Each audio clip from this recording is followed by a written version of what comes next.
બનાસકાંઠા કોંગ્રેસ ઉમેદવાર ગેનીબેને પ્રચારમાં દાવો કર્યો કે 10 દિવસથી પ્રચાર કરી રહી છું. રોજે રોજ લાખ દોઢ લાખનો ફાળો આવી રહ્યો છે. ચૂંટણી લાંબી ચાલશે એટલે 50 લાખ જેટલો ફાળો આવી જશે. દરેક ખર્ચ લોકો ઉપાડી રહ્યા હોવાનો પણ તેમણે દાવો કર્યો.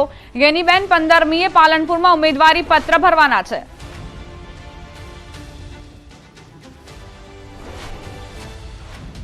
આપણે તો કાંકરા પાળ બધાને ટેપે ટેપે સરોવર ભરાય, પણ મારે અભિનંદન આપવા છે સમગ્ર બનાસકાંઠાની 18 આલમ 36 ફોર્મને કે 1 મહિનો ને 10 દાડા થયા. તમામ મંડપ બાંધવાના હોય, માઇકની વ્યવસ્થા કરવાની હોય, મીટિંગની વ્યવસ્થા કરવાની હોય, ચા પાણીની વ્યવસ્થા કરવાની હોય, એ તમામ સમાજે છે કે નડાબેડથી કરીને અંબાજી 14 તાલુકામાં તમામ લોકોએ કરી છે. એ વાતમાં હું સમગ્ર જિલ્લાને અભિનંદન આપું. વ્યવસ્થાઓ તો કરી, પણ કોઈ દિવસ એવું ના હોય કે લાખ દોઢ લાખ રૂપિયા ફાળો ના આપ્યો હોય. અને આ વખત તો ચૂંટણી એ પાછી લાંબી છે એટલે રોજના લાખ ગણો તો સાહેબ 50 લાખ રૂપિયા તો ફાળો જ કરી લેવાનો એમ. એટલે ચાક નાના મોટી વ્યવસ્થાઓ કરવાની થાય, કારણ કે ફોર્મ ભરવા આવવાનું તે તારે ખર્ચો થાય, જમવાની વ્યવસ્થા કરવી પડે, મંડપની કરવી પડે, તો પણ બધા લોકોએ એડવાન્સ એ પછી 40 લાખ રૂપિયાનો ખર્ચો થાય ને પાલનપુરનો, એ મંડપનો જમવાનો, એ પણ સમગ્ર જિલ્લો ઉપાડી લીધો છે. બનાસકાંઠામાં જોરદાર ચૂંટણીનો જંગ જામ્યો છે. કોંગ્રેસનું ગઢ ગણાતા અને કોંગ્રેસ ઉમેદવાર ગેનીબેનનો મત વિસ્તાર વાવ પંથક, જ્યાં ભાજપના મહિલા ઉમેદવાર રેખાબેન ચૌધરીનું ચોખાની ઉછામણી કરીને ભવ્ય સામૈયું કરાયું. પ્રચાર યાત્રામાં સ્થાનિક મહિલાઓએ પરંપરાગત ગીતો ગાઈને રેખાબેનનું ઉત્સાહભેર સ્વાગત કર્યું. રેખાબેને જિલ્લાનો વિકાસ કરવાની નેમ વ્યક્ત કરી હતી અને ચૂંટણીમાં ભાજપનો દરેક કાર્યકર બનાસકાંઠા બેઠકનો ઉમેદવાર હોવાનું જણાવ્યું હતું.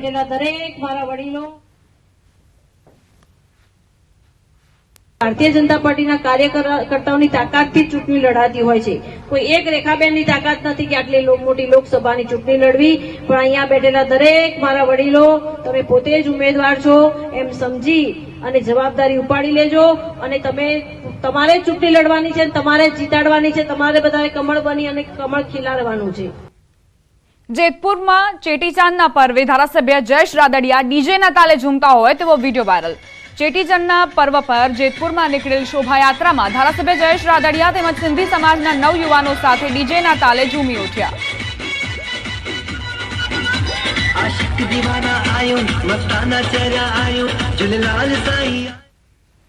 મહીસાગરના રાજ્ય શિક્ષણ મંત્રી કુબેર ડિંડોરનો અનોખો અંદાજ જોવા મળ્યો છે. લગ્ન પ્રસંગમાં આદિવાસી નૃત્ય કરતા નજરે પડ્યા કુબેર ડિંડોર.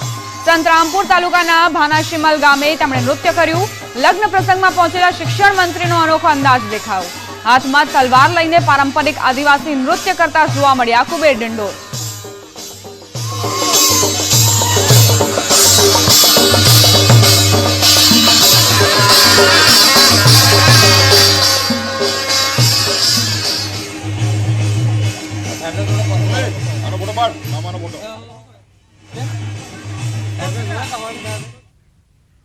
સુરતની VNSGU સંલગ્ન કોલેજમાં વિદ્યાર્થીનીની ટી-શર્ટ ઊંચી કરી તપાસવાના મામલે કુલપતિનું નિવેદન સામે આવ્યું. યુનિવર્સિટી કુલપતિએ આખી વાત ઉપજાવી નાખવામાં આવી છે તેવું નિવેદન આપ્યું. ઉપરાંત સ્કોડની ટીમ પરીક્ષામાં તપાસ અર્થે ન આવે તે માટે આ વાત ઉપજાવી હોવાનું કહ્યું છે. જો આ ઘટના સાચી હશે તો તે કસૂરવાર વિરુદ્ધ પોલીસ કાર્યવાહી કરવામાં આવશે.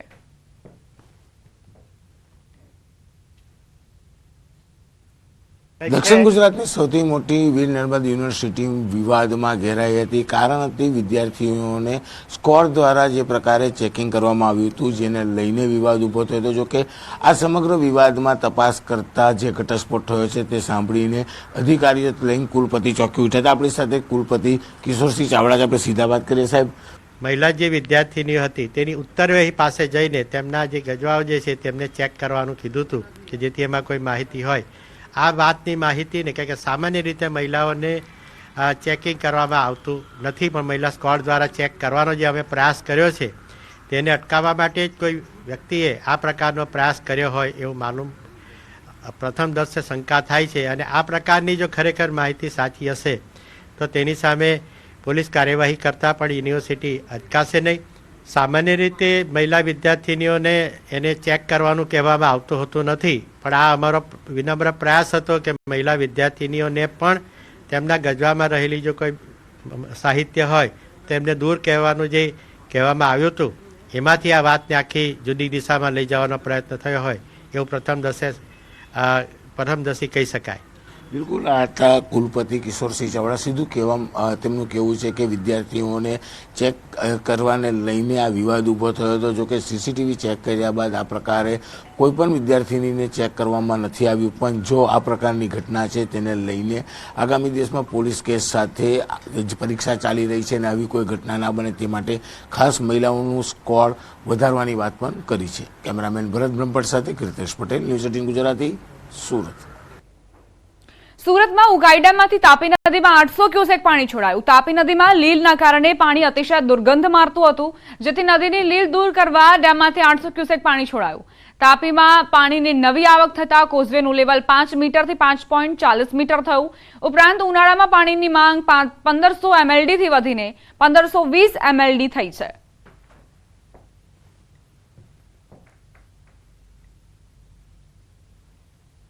સુરતને પીવાલાયક પાણી પૂરું પાડતું સુરતનું વિયરકમ કોઝવે છેલ્લા લાંબા સમયથી જળકુંભી અને લીલને લઈને પાણી દુર્ગંધ મારતું હતું. બીજી બાજુ ઉનાળો આવતાની સાથે જ પાણીની માંગ વધી હતી, જેને લઈને વિયરકમ કોઝવેનું લેવલ ઘટવા માંડ્યું હતું. જેને લઈને 29 માર્ચથી કહી શકાય કે ઉકાઈ ડેમમાંથી સતત 800 ક્યુસેક પાણી વિયરકમ કોઝવેમાં છોડવામાં આવી રહ્યું છે. જેને લઈને વિયરકમ કોઝવેમાં દુર્ગંધ મારતું પાણીની સમસ્યા દૂર થઈ છે. સાથે સાથે લીલ અને જળકુંભીની સમસ્યા દૂર થઈ છે. સતત પાણી આવવાને લઈને જે વિયરકમ કોઝવે 5 ફૂટ કરતાં બી નીચે હતો તેની સપાટી 5.40 મીટર એટલે કે 40 મીટરનો વધારો થયો છે. સતત પાણીની આવકની જે રીતે સુરત સિટીમાં માંગ છે તે પહોંચી વળવા માટે ઉકાઈ ડેમમાંથી પાણી છોડવામાં આવ્યું છે. જેને લઈને કહી શકાય કે તાપી નદીમાં અને ખાસ કરીને વિયરકમ કોઝવેમાં જે પાણી દુર્ગંધ મારતું હતું અને લીલ અને જળકુંભીની સમસ્યા હતી તે મોટા પ્રમાણમાં દૂર. રવિવારે રાજકોટમાં મળશે ક્ષત્રિય સમાજનું સંમેલન. રાજપૂત સંકલન સમિતિનું સંમેલન અંગે નિવેદન. સંમેલનની મંજૂરી અંગે સમિતિ સભ્ય કરણસિંહનો દાવો. મંજૂરી મળે કે ન મળે અમે સંમેલન કરીશું. આ રાજકીય નહીં, સામાજિક સંમેલન છે. અમે ડંકાની ચોટ પર સંમેલન કરીશું. રૂપાલાની ટિકિટ રદ કરવાની માંગ પર સમિતિ અડગ જોવા મળી રહી છે. આ તરફ રાજકોટમાં ક્ષત્રિય મહિલાઓ સાથે ઝપાઝપીના બનાવને વખોડવા પણ સમિતિએ નિર્ણય લીધો, જેમાં જિલ્લા તાલુકા કક્ષાએ આવેદનપત્ર આપવા આહવાન કરાયું છે.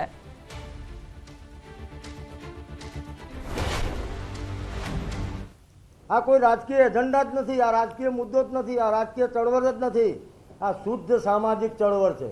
અને અમારી માંગ એટલી જ છે કે હજુ મોડું ના કરશો. સુવિધાઓનો અભાવ અને તેમ છતાં અમે ડંકાની ચોટ ઉપર વિશાળ ક્ષત્રિય એકતા સંમેલન કરવા માટે જઈ રહ્યા છીએ. અને અમારું રાજકીય સંમેલન નથી, અમારું સામાજિક સંમેલન છે. અને મારે જ્યાં સુધી વાત થઈ છે ત્યાં સુધી અમારી સભાને સંમેલનને મંજૂરીનો કોઈ પ્રશ્ન આવશે નહીં. મંજૂરી મળી જ જવાની છે. અને અમે ડંકાની ચોટ ઉપર ત્યાં આગળ સંમેલન કરવાના છીએ. મંજૂરી મળે તોય કરવાના છીએ, મંજૂરી ના મળે તોય કરવાના છીએ. ત્યાં આગળ આ ઘટનાનો વિરોધ કરવા માટે આવેદનપત્ર આપવા માટે જવું એટલે ક્ષત્રિય સમાજ અન્ય સમાજોને સાથે લઈ અને તાલુકા જિલ્લા કક્ષાએ નગર કક્ષાએ જે પણ કમલમ કાર્યાલયો છે ત્યાં આગળ ખૂબ શાંતિપૂર્વક સંયમથી ત્યાં જે હોદ્દેદારો ઉપસ્થિત હોય એ અમને આવેદનપત્ર આપશે. સુરતમાં 85 વર્ષ કે તેથી વધુ વયના મતદારોની યાદી તૈયાર કરાઈ. જે મતદારો મતદાન મથક સુધી જવા અક્ષમ હોય તેઓ ઘરે બેઠા મતદાન કરી શકે તે માટે સુરત જિલ્લા ચૂંટણી પંચ અને જિલ્લા ચૂંટણી અધિકારીએ વ્યવસ્થાઓ ઊભી કરી. 85 વર્ષથી વધુ વયના 24,000 મતદાતાઓ પૈકી 704 મતદારોએ ઘરે બેઠા મતદાન કરવાની ઈચ્છા વ્યક્ત કરી છે. અને આવા મતદાતાઓ માટે ઘરે જ મતકુટીર સહિતની વ્યવસ્થાઓ ઊભી કરવાનો નિર્ણય લેવાયો. જે મત તેઓ આપશે તેની સંપૂર્ણ ગુપ્તતા જળવાઈ રહે તે માટે વિડીયોગ્રાફી પણ કરાશે. પોસ્ટલ બેલેટ પેપરની વ્યવસ્થા પણ મતદાતાઓ માટે કરાશે.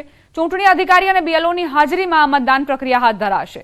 જે માટે કઈ રીતે મતદાન કરવું તેની સમજણ પણ આવા મતદાતાઓને પહેલા આપવામાં આવશે.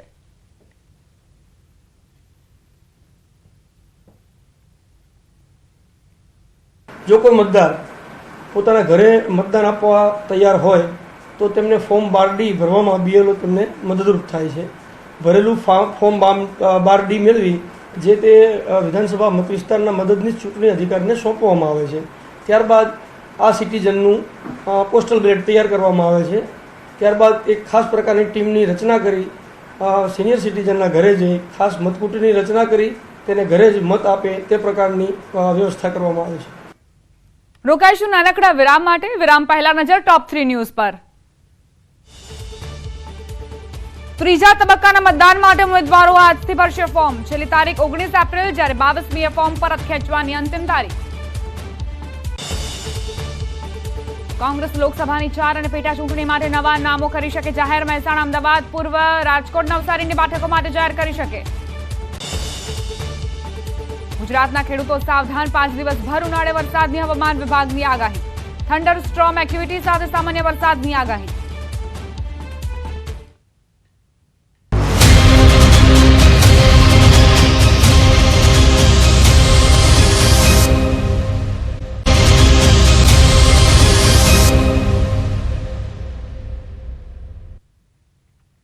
વિરામ બાદ સ્વાગત. આણંદ એસઓજીએ કરમસદથી દુબઈ સટ્ટા માટે સિમ કાર્ડ મોકલતા 3 આરોપીને ઝડપી પાડ્યા. આરોપીઓ પાસેથી 145 સિમ કાર્ડ, 14 ડેબિટ તેમજ ક્રેડિટ કાર્ડ પકડાયા.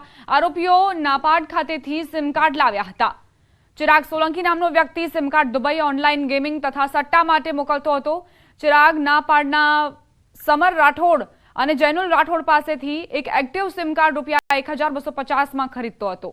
દુબઈ લઈ જઈને જમીન ઠાકોર નામના શખ્સને રૂપિયા 1500માં સિમ કાર્ડ વેચતો. પોલીસે આરોપી પાસેથી ફોન સહિત 42250નો મુદ્દામાલ જપ્ત કરી વધુ તપાસ હાથ ધરી.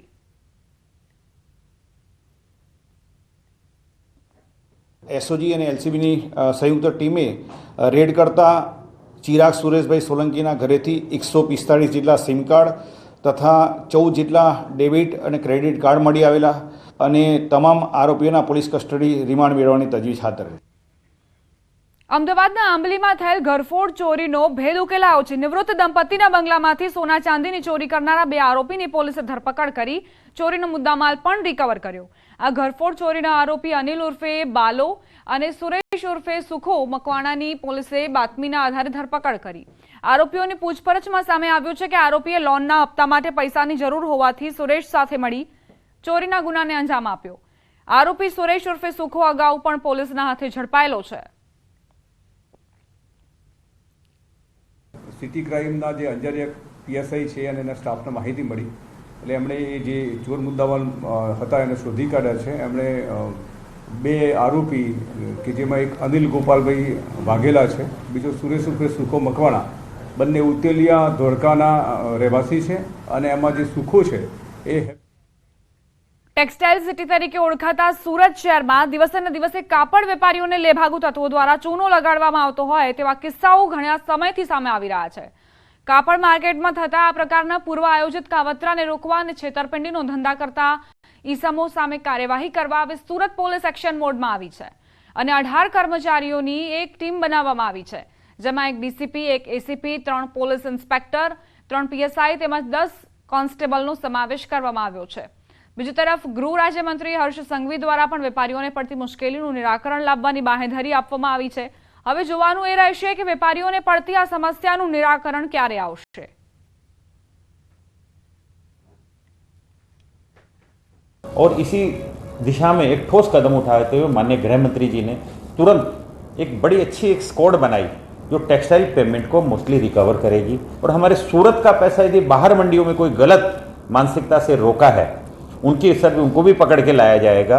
तो कपड़ा व्यापार को जो गलत मानसिकता से सुनियोजित षड्यंत्र के तहत जो हमारे व्यापार को ख़त्म करना चाहते हैं उन लोगों को खिलाफ एक ठोस कदम है.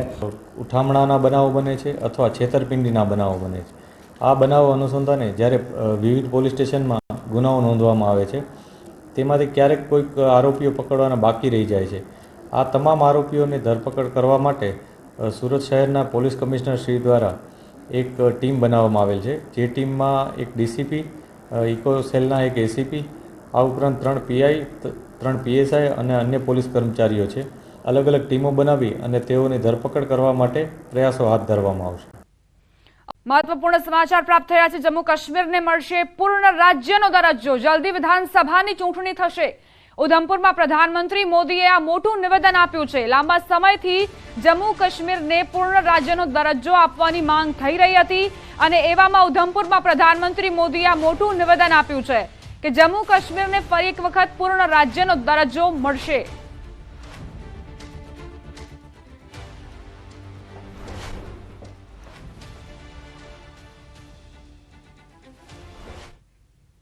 આ સાથે જ બુલેટિનમાં અત્યારે બસ આટલું જ. બુલેટિનના અંતે નજર હવે ટોપ 3 ન્યૂઝ પર. ત્રીજા તબક્કાના મતદાન માટે ઉમેદવારો આજથી ભરશે ફોર્મ. છેલ્લી તારીખ 19 એપ્રિલ, જ્યારે 22મીએ ફોર્મ પરત ખેંચવાની અંતિમ તારીખ. કોંગ્રેસ લોકસભાની 4 અને પેટા ચૂંટણી માટે નવા નામો કરી શકે જાહેર. મહેસાણા, અમદાવાદ, પૂર્વ રાજકોટ, નવસારીની બેઠકો માટે જાહેર કરી શકે નામ. ગુજરાતના ખેડૂતો સાવધાન. 5 દિવસ ભર ઉનાળે વરસાદની હવામાન વિભાગની આગાહી. થંડરસ્ટોર્મ એક્ટિવિટી સાથે સામાન્ય વરસાદની આગાહી.